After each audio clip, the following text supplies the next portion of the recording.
अजीज़ तलबा और तालिबात, Farooq foundation online school के ज़रिए यकसा नसाब के मुताबिक तालीम हासिल करें। अगर हमारी वीडियोस पसंद आएँ तो चैनल को सब्सक्राइब करें और दोस्तों के साथ शेयर करें और बेल आइकन को लाजमी दबाएं ताकि आइंदा आने वाली तालीमी वीडियोस आप हासिल कर सकें। वालेकुम बच्चों, कैसे हैं आप सब। आई होप सो आप सब ठीक होंगे। तो बच्चों, लास्ट लेक्चर में मैंने आपको सवालों के जवाब बताए थे और मैंने कहा था कि मैं आपके लिए नोट्स बना के ले आऊँगी। आपने वहाँ से क्या करना है, सारा आपने नोट कर लेना है। तो हम आज अपने चैप्टर तारीख़ी इमारतें इसको हम कंटिन्यू करेंगे। तो बच्चों, सबसे पहला जो सवाल उनने कहा था कि शाही किले को किस बादशाह ने कब तामीर करवाया। तो बच्चों, इसका आंसर क्या था। इसका आंसर है कि शाही किले को आज से 450 साल पहले अकबर बादशाह ने तामीर करवाया था। शाही किले को आज से 450 साल पहले अकबर बादशाह ने तामीर करवाया था। ठीक है बच्चों। अगला सवाल था बच्चों के कायद-ए-आज़म रहमतुल्लाह अलैह ने अपनी ज़िंदगी के आखिरी अयाम किस जगह गुजारे थे। तो बच्चों, इसका आंसर है कि कायद-ए-आज़म रहमतुल्लाह अलैह ने अपनी ज़िंदगी के आखिरी अयाम सूबा बलूचिस्तान के सेहत अफ़सा मुकाम वादी ज़ियारत की इमारत में गुजारे थे।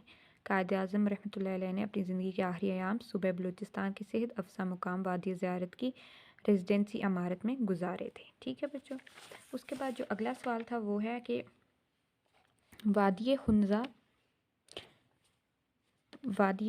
हुंज़ा का नज़ारा किस किले से किया जा सकता है। वादी हुंज़ा का नज़ारा किस किले से किया जा सकता है। ठीक है बच्चों।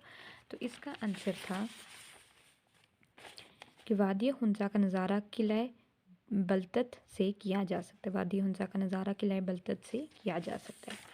उसके बाद बच्चों, अगला सवाल था कि मस्जिद मुहब्बत खान की 3 खुसूसियात लिखें। मस्जिद मुहब्बत खान की 3 खुसूसियात लिखें। तो क्या खुसूसियात थी बच्चों इसकी खुसूसियात ये थी कि ये लाहौर की बादशाही मस्जिद की तर्ज पर बनाई गई थी। मस्जिद की दीवारों पर इंतहाई खूबसूरत लिखाई की गई है और इसके सहन के दरमियान में एक बड़ा हौज़ और बड़ा वज़ूखाना तामीर किया गया है। क्या क्या 3 खसूसियात हैं कि ये लाहौर की बादशाही मस्जिद की तर्ज पर बनाई गई है, मस्जिद की दीवारों पर इंतहाई खूबसूरत लिखाई की गई है, इसके सहन के दरमियान में एक बड़ा हौज़ और बड़ा वज़ूखाना तामीर किया गया है। ठीक है बच्चों। तो ये इसकी खसूसियात थी। आगे है बच्चों, आप कौन सी कोट डीजी किला किसने तामीर करवाया था। तो बच्चों, कोट डीजी किला किसने तामीर करवाया था। इसका आंसर ये है कि कोट डीजी किला सहराब खान तालपुर ने तामीर करवाया था। कोट डीजी किला सहराब खान तालपुर ने तामीर करवाया था। ठीक है बच्चों। उसके बाद अगला सवाल था बच्चों कि आप कौन सी तारीखी इमारत की सैर करना पसंद करेंगे। तो इसका मैंने जवाब लिखा है बच्चों कि मैं बादशाही मस्जिद लाहौर की सैर करना पसंद करूँगा। ठीक है। तो ये बच्चे सवाल हो गए हैं, इनके जवाब आप इनको नोट कीजिएगा अपने पास। ठीक है। अब आगे आ जाएं 148 पेज पर। इस पर है सबसे पहले बच्चों कि मिलकर बात करें। दी हुई तस्वीर पर गौर करें और इससे मुतल्लिक बातचीत करें। यहाँ पर ये तस्वीर दी हुई है, इसके उन्होंने क्या है कि दी हुई तस्वीर पर इस पर गौर करें और इसके मुतालिक बातचीत करें। अब इशारे हमें दिए हुए यादगार किस जगह है, कैसे दिखाई देता है और 23 मार्च। ठीक है। इन इशारों को इस्तेमाल करके हमने इस बारे में बातचीत करनी है। ठीक है बच्चों। तो ये बच्चों, अगर हम बात करें तो ये मीनार पाकिस्तान की तस्वीर है, इसे यादगार भी कहते हैं। क्या है ये मीनार पाकिस्तान की तस्वीर है, इसे यादगार भी कहते हैं। ठीक है। ये किस जगह वाक़ई है, ये इकबाल पार्क लाहौर में वाक़ई है। ये कहाँ वाक़ई है, ये इकबाल पार्क लाहौर में वाक़ई है। ये इमारत क्यों मशहूर है। तो बच्चों, ये इमारत क्यों मशहूर है। ये इमारत इसलिए मशहूर है कि 23 मार्च 1940 को करारदार पाकिस्तान मंजूर हुई थी। ये इमारत उसकी याद में तामीर की गई थी। ठीक है। तो इसके बारे में क्या बातें हैं। एक तो सबसे पहली बात कि ये कौन सी जगह है, ये मीनार पाकिस्तान की तस्वीर है, इसे यादगार भी कहते हैं। ठीक है। ये किस जगह वाक़ई है, तो ये कहाँ पे वाक़ई है बच्चों। ये इमारत जो है ये इकबाल पार्क लाहौर में वाक़ है। ठीक है, ये इमारत क्यों मशहूर है? तो बच्चों ये इमारत क्यों मशहूर है? ये इमारत इसलिए मशहूर है कि 23 मार्च 1940 को करारदार पाकिस्तान मंजूर हुई थी। ये इमारत उसकी याद में तामीर की गई है। ठीक है बच्चों, तो ये इसका हमने इस पर बातचीत की है। अब आगे है बच्चों लफ्ज़ों का खेल। दिए हुए इशारों की मदद से मामे से अल्फाज तलाश करें। ये एक उन्होंने हमें टेबल दिया, इसमें से हमने क्या करना है कि ये जो इशारे दिए गए उनसे हमने मामे में से अल्फाज तलाश करने। ज़िला हैरपुर का एक कस्बा, वादी हुंजा का किला, बलूचिस्तान का शहर, शाही किला लाहौर की काबिल ज़िक्र इमारत, आज़ाद कश्मीर का ज़िला। ठीक है, तो सबसे पहले बच्चों अगर हम करें कि ज़िला हैरपुर का एक कस्बा, तो वो कौन सा है? कोट डीजी, कोट डीजी। ठीक है, तो यहाँ पर सबसे पहले मैं यहाँ पर आपको क्या करती हूँ कि एक इसके हम लिखते हैं। सबसे पहले मैं यहाँ पर लिखूँगी। ठीक है, सबसे पहला है कि ज़िला हैरपुर का एक कस्बा, ज़िला हैरपुर का एक कस्बा,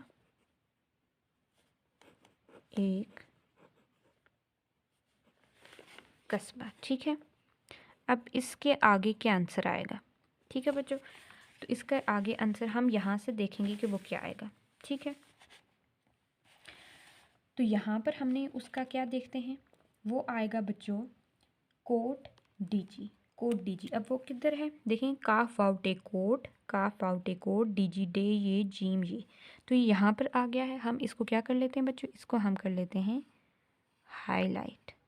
ठीक है, हमने कर लिया इसको हाईलाइट, तो ये क्या आ गया, इसका आंसर क्या आ गया बच्चों, कोट डीजी, यानी कि ज़िला हैरपुर का कस्बा कौन सा है, कोट डीजी। तो यहाँ पर हम लिख लेते हैं कोट डीजी, डाल ये जीम ये डीजी। ठीक है, अब आगे देखें, अगला है बच्चों वादी हुंजा का एक किला, वादी हुंजा का एक किला, वादी हुंजा का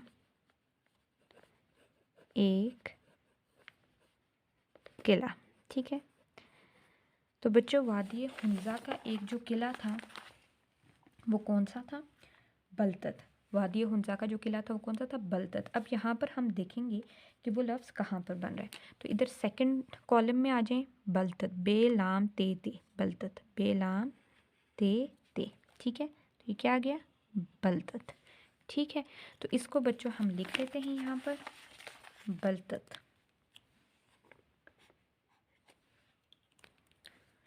वादी हुंजा का किला बलतत। ठीक है, ये हमने कर लिया। नेक्स्ट जो है बच्चों वो ये है बलूचिस्तान का एक शहर, बलूचिस्तान का एक शहर, बलूचिस्तान का एक शहर। ठीक है, अब इसका हम आंसर ढूंढते हैं बच्चों। ठीक है, अब बलूचिस्तान का जो शहर था वो कौन सा था, ज़ियारत, कौन सा था, ज़ियारत। ठीक है, अब यहाँ पर हम देखते हैं कि ज़ियारत कहाँ पे लिखा है। ठीक है, तो ये देखिए फर्स्ट कॉलम में आप आ जाएं, जे ये अलिफ रे ते ज़ियारत, जे ये अलिफ रे ते ज़ियारत। तो इसको बच्चों हम हाईलाइट कर लेते हैं, ये हमने कर लिया। ठीक है, तो इसका हम लिख लेते हैं यहाँ पर बलूचिस्तान का एक शहर ज़ियारत। ठीक है, तो यहाँ पर मैं लिख रही हूँ ज़ियारत। ठीक है, आगे है बच्चों शाही किला लाहौर की काबिल ज़िक्र इमारत, शाही किला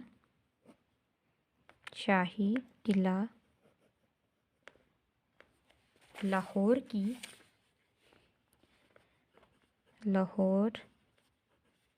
काबिल ज़िक्र इमारत, काबिल ज़िक्र इमारत। ठीक है बच्चों, तो अब इसमें हम देखते हैं कि क्या आ जाएगा, इसमें बच्चों आ जाएगा चरुका, क्या आ जाएगा, चरुका। तो अब यहाँ पर हम देखते हैं कि ये कहाँ पर मैच हो रहा है, तो ये यहाँ पर आप लास्ट कॉलम में आ जाएं, देखें जीम हे रे वाव काफ अलिफ, जीम हे रे वाव काफ अलिफ, ये क्या आ गया बच्चों, चरुका। ठीक है, समझ आ गई है आपको? ये हमने इसको कर लिया है हाईलाइट। अब यहाँ पर हम लिख लेते हैं बच्चों, ठीक है, इसको हम अलग से करके लिख लेते हैं। चरुका, जीम हे रे वाव काफ अलिफ चरुका, ठीक है बच्चों। अब इसके बाद जो अगला है वो है आज़ाद कश्मीर का एक ज़िला। आज़ाद कश्मीर का एक ज़िला,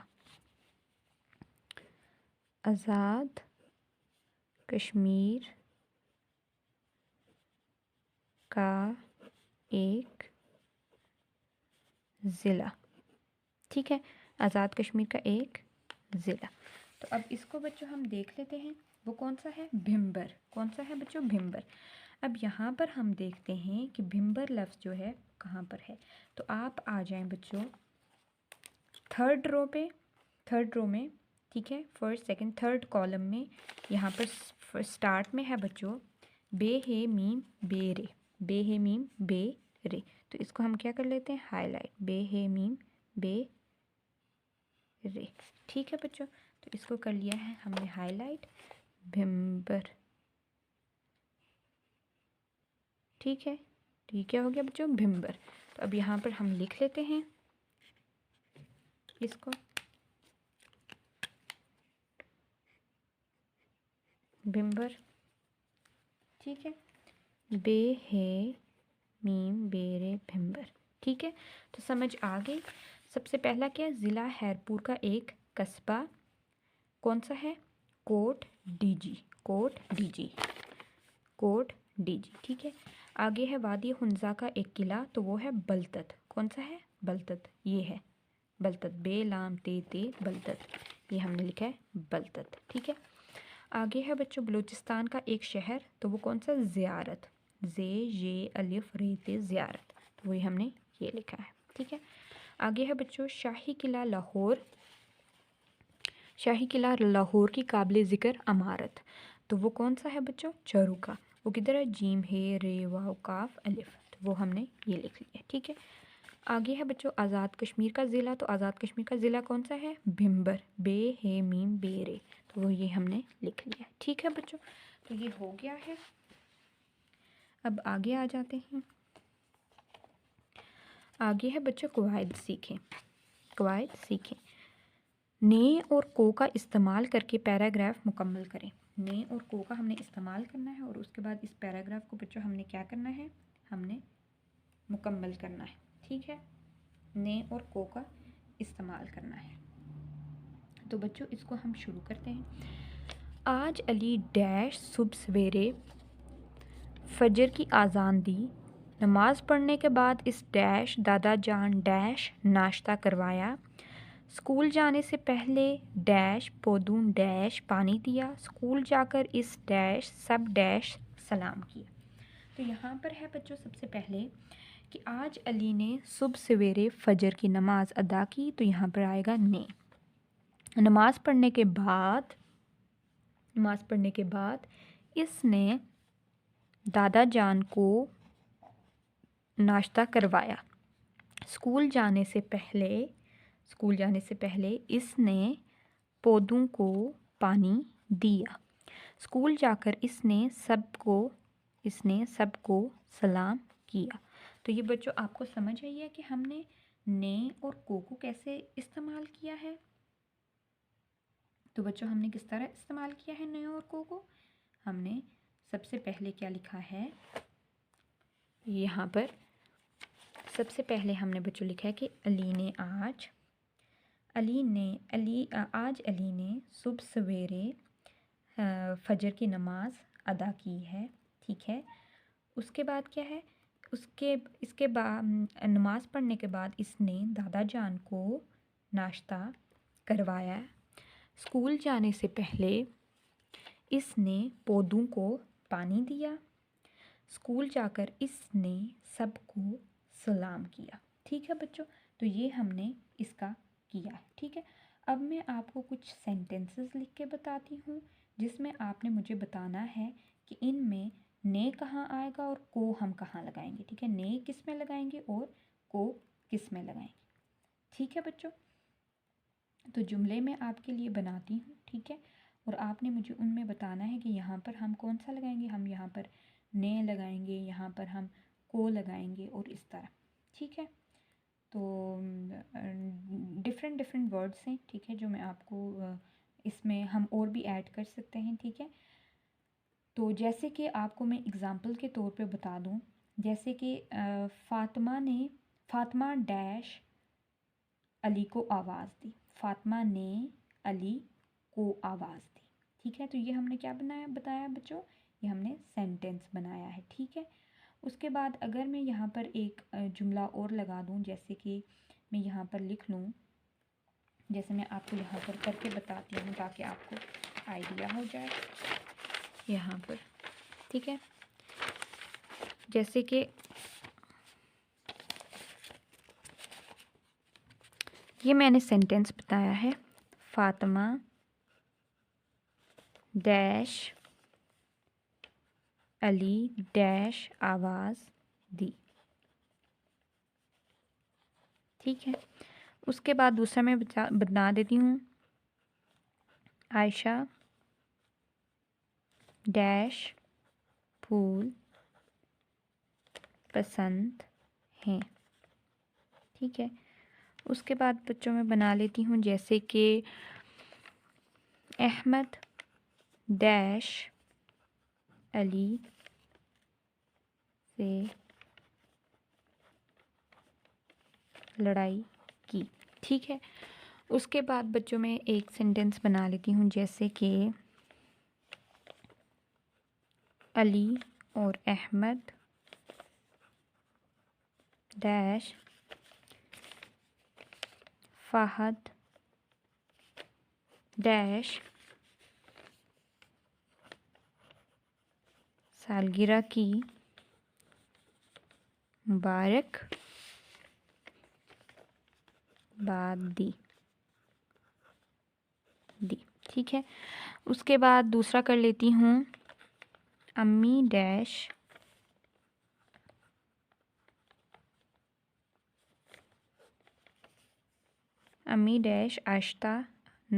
आयशा नाश्ता दिया। तो अब मुझे बताना आपने कि यहाँ पर ने कहाँ आता है और को कहाँ आता है, ठीक है।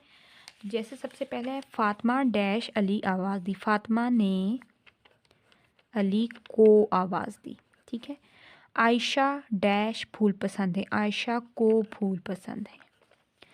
अहमद डैश अली से लड़ाई की, अहमद ने अली से लड़ाई की। अली और अहमद डैश फ़हद डैश सालगिरह की मुबारकबाद दी, अली और अहमद ने फ़हद को सालगिरह की मुबारकबाद दी। अम्मी डैश आयशा डैश नाश्ता दिया, अम्मी ने आयशा को नाश्ता दिया। तो ये बच्चों समझ आ गई है हमने ने और को का कैसे इस्तेमाल किया। अब आगे आ जाएं बच्चों, आगे है इन मुहावरात की मदद से जुमले मुकम्मल करें। क्या करें, इन मुहावरात की मदद से आपने क्या करना है, जुमलों को मुकम्मल करना है, ठीक है बच्चों। तो अब ये मुहावरात देखें, जैसे सबसे पहले जो उनने मुहावरा हमें दिया है वो है टस से मस ना होना। क्या है बच्चों, टस से मस ना होना, ठीक है। पहला उनने हमें ये मुहावरा दिया हुआ है, ठीक है बच्चों। उसके बाद जो उनने हमें मुहावरा दिया है अगला, वो बच्चों उनने हमें दिया है नक्शे कदम पर चलना। क्या है बच्चों, नक्शे कदम पर चलना, ठीक है। उसके बाद जो बच्चों उनने आगे हमें दिया है वो है काम तमाम करना। क्या है बच्चों, काम तमाम करना, ठीक है। उसके बाद जो उनने दिया है वो है सर आंखों पर बिठाना, सर आंखों पर बिठाना। तो यहाँ पे है बार बार नसीहत करने पर भी वो डैश ना हुआ, बार बार नसीहत करने पर भी वो टस से मस ना हुआ, यानी उसको कोई असर ना हो। तो यहाँ पर हम लिख लेते हैं टस से मस ना हुआ, बार बार नसीहत करने पर भी वो टस से मस ना हुआ, ठीक है। उसके बाद बच्चों आगे, खालिद ने एक ही वार में दुश्मन का डैश कर दिया, खालिद ने एक ही वार में दुश्मन का काम तमाम कर दिया, काम तमाम। खालिद ने एक ही वार में दुश्मन का काम तमाम कर दिया। अच्छे लोग अपने महसनों को डैश हैं, अच्छे लोग अपने महसनों को सर आंखों पर बिठाते हैं, ठीक है, सर आंखों पर बिठाते हैं। मुहसिनों को क्या, अच्छे लोग अपने मुहसिनों को क्या करते हैं, सर आंखों पर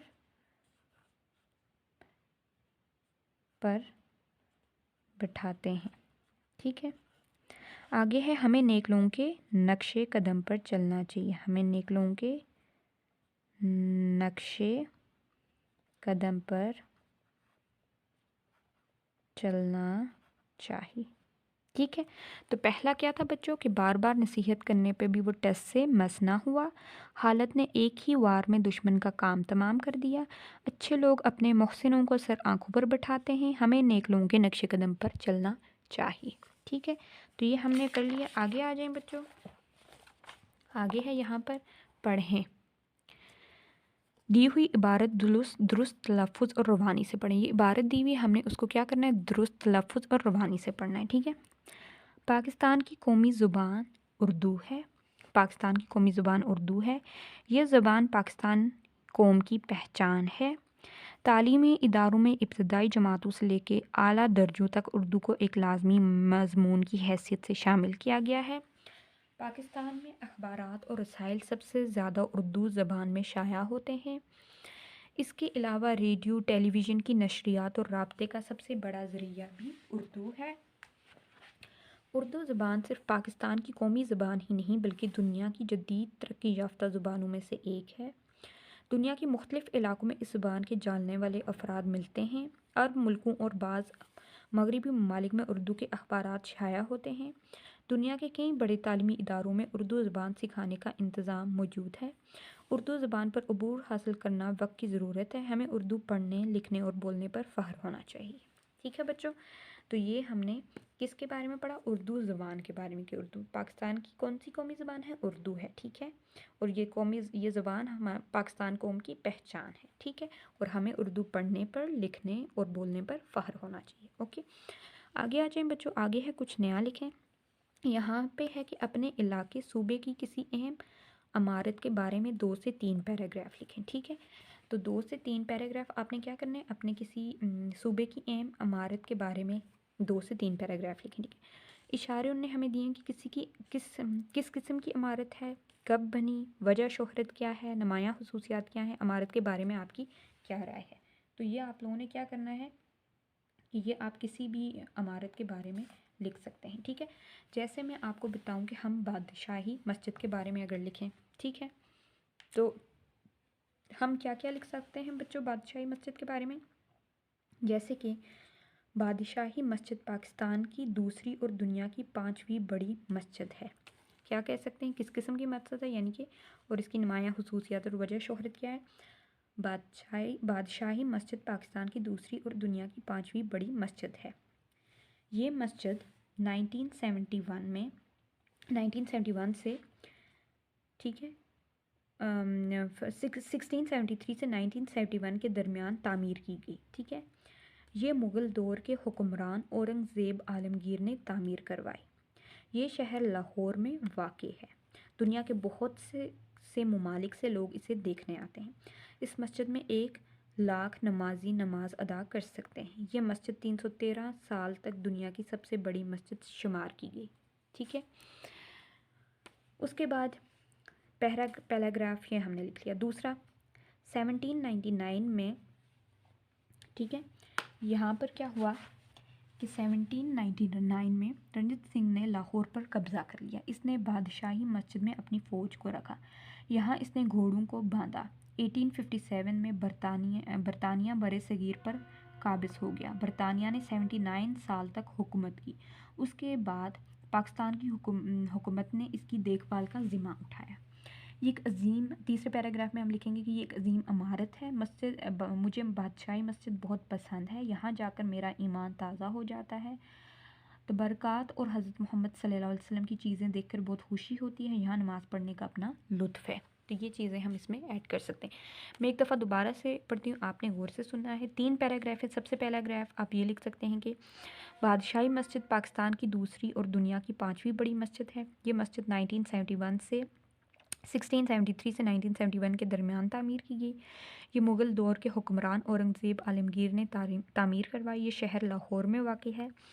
दुनिया के बहुत से ममालिक से लोग इसे देखने आते हैं। इस मस्जिद में 1 लाख नमाजी नमाज अदा कर सकते हैं। ये मस्जिद 313 साल तक दुनिया की सबसे बड़ी मस्जिद शुमार की गई। ठीक है, ये आपने पहला पैराग्राफ लिखा। दूसरा पैराग्राफ, दूसरे में बच्चों आप लिख सकते हैं कि 1799 में जद सिंह ने लाहौर पर कब्ज़ा कर लिया। इसने बादशाही मस्जिद में अपनी फ़ौज को रखा। यहाँ इसने घोड़ों को बांधा। 1857 में बरतानिया बरसगीर पर काबिज़ हो गया। बरतानिया ने 79 साल तक हुकूमत की। उसके बाद पाकिस्तान की हुकूमत ने इसकी देखभाल का ज़िम्मा उठाया। ठीक है, ये 2 पैराग्राफ हो गए। तीसरा पैराग्राफ, तीसरे में आप लिख सकते हैं कि एक अजीम इमारत है, मुझे बादशाही मस्जिद बहुत पसंद है, यहाँ जाकर मेरा ईमान ताज़ा हो जाता है। तो बरक़ात और हज़रत मोहम्मद सल्लल्लाहु अलैहि वसल्लम की चीज़ें देखकर बहुत खुशी होती है। यहाँ नमाज़ पढ़ने का अपना लुत्फ़ है। ठीक है, तो ये बातें बच्चों आप इसमें लिख सकते हैं। ठीक है, अब आगे है बच्चों, आओ काम करें। मुख्तलिफ़ तारीख़ी अमारात की तस्वीर जमा करके अपनी कॉपी में लगाएँ। तो मुख्तलिफ़ तारीख़ी इमारत, जैसे कि आप शाही किला, बादशाही मस्जिद, उसके बाद आप क्या कह सकते हैं, कायद आज़म रेजिडेंसी, और ये इस तरह के आप डिफरेंट आप ले सकते हैं इंटरनेट से। आप उनका प्रिंट भी निकलवा सकते हैं, और अगर आपको बुक से इजीली नहीं मिल रही तो आप करवा सकते हैं और उनको आप पेस्ट कर सकते हैं। ठीक है बच्चों, ये हमने कर लिया है। अब बच्चों मैं आपको ग्रामर के पोर्शन से एक दो चीज़ों का बताना चाहती हूँ, ताकि आप लोगों के, जैसे कि हमने डिफरेंट किए थे इसमें, मार्फा की थी यानी इसम की इकसाम की थी, और उसके बाद हमने क्या किया था बच्चों, ये किया था हमने, क्या कहते हैं इसको, ये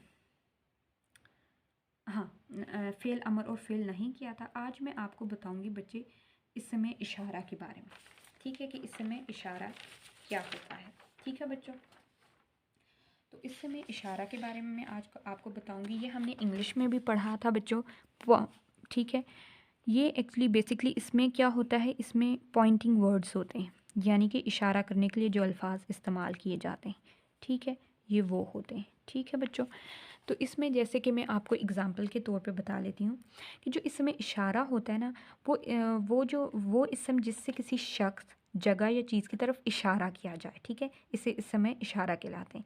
जैसे वो, इस, इन। ठीक है, यानी कि इंग्लिश में हम इनको पॉइंटिंग वर्ड्स कहते हैं, जो कि हम दी, दिस, दैट, दोज इस तरह हम यूज़ करते हैं, वो, ये। ठीक है, तो ये क्या होते हैं सारे, ये इस समय इशारा होते हैं। ठीक है बच्चों, उर्दू में इसको इस समय इशारा कहते हैं। ठीक है, तो जैसे कि इंग्लिश में हम पॉइंटिंग वर्ड्स कहते हैं कि हम मतलब पॉइंट करने के लिए, इशारा करने के लिए जो वर्ड्स यूज़ करते हैं। तो जैसे मैं आपको बता दूं, एक होता है, मैंने आपको बताया था कि दिस एंड दीज ये हम करीब की चीज़ों के लिए इस्तेमाल करते हैं, और दोज, दैट एंड दोज हम दूर की चीज़ों के लिए करते हैं। तो उर्दू में भी जैसे एक इस समय इशारा करीब होता है, एक इस समय इशारा क्या होता है, दूर होता है। ठीक है, बाइद होता है, यानी एक दूर होता है, एक करीब होता है।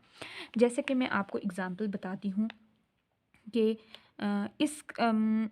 उस बाग में फूल हैं। क्या हैं बच्चों, उस बाग में फूल हैं। ठीक है, यहाँ पर मैं लिखती हूँ, उस बाग में फूल हैं, फूल हैं। अब बच्चों यहाँ पर जो उस लफ्ज़ स्टार्ट हो रहा है ना, तो ये किसके लिए स्टार्ट हो रहा है, यानी इशारा कर रहा है। ठीक है, उस इशारा है कि वो बाग, यानी कि दूर है। ठीक है, करीब नहीं है, दूर। तो इंग्लिश में अगर हम करेंगे तो बच्चों हम दैट कहेंगे, दैट गार्डन। ठीक है, ये हम यूज़ करेंगे। उसके बाद मैं आपको दूसरा बता दूं, जैसे कि हम कर सकते हैं एग्ज़ाम्पल के, ये किताब है, ये किताब है, ये किताब है, यानी कि करीब ही पड़ी हुई है, ये पड़ी हुई है। This is book, this is a book. ठीक है, करीब है, तो मैं इधर इशारा करी हूँ कि दिस बुक। ठीक है, करीब है। ठीक है, अगर मैं कहूँ वो किताब है, वो किताब है, तो यानी मुझसे दूर है। ठीक है, दूर है, तो मैं कहूँगी वो किताब, यानी दैट बुक। ठीक है, तो ये हम इस तरह यूज़ करते हैं, इस समय इशारा को इशारे के लिए, किसी भी चीज़ के लिए, ठीक है, यूज़ करते हैं। ठीक है, जैसे कि इसके अलावा एग्ज़ाम्पल में हम कह लें कि मैं आपको बता दूं, जैसे कि हम कह सकते हैं कि वो बस्ता। ठीक है, वो बस्ता, ये लिख लूँ कि वो बस्ता है, वो बस्ता है, यानी कि मुझसे दूर पड़ा है, वो है, वहाँ पर है। और अगर मैं कह लूँ कि ये बस्ते हैं, ये बस्ते हैं, यानी कि मेरे करीब पड़ा है। ठीक है, और बहुत सारे बैग्स हैं, एक नहीं है, तो मैं कहूँगी दीज बैग्स, ठीक है। और अगर मुझसे दूर हैं वो बस्ते हैं तो मैं कहूँगी दोज बैग्स, ठीक है, इंग्लिश में। तो उर्दू में हम यही कहते हैं, ये बस्ते और वो बस्ते, ठीक है। तो ये और वो, उस, इसका, तुम्हारा, ठीक है, इस, उसका, ये सारे जो हैं इसम इशारा यानी चीज़ों के लिए हम पॉइंट करने के लिए यूज़ करते हैं, ठीक है बच्चों। तो ये आपने याद रखना इसम इशारा का। ओके बच्चों, तो यहाँ पर हम अपना टॉपिक एंड करते हैं। इसका ये जायज़ा है, ये इंशाल्लाह हम नेक्स्ट लेक्चर में कर लेंगे इसको, ठीक है। तो अपना ख्याल रखिएगा। अल्लाह हाफ़िज़।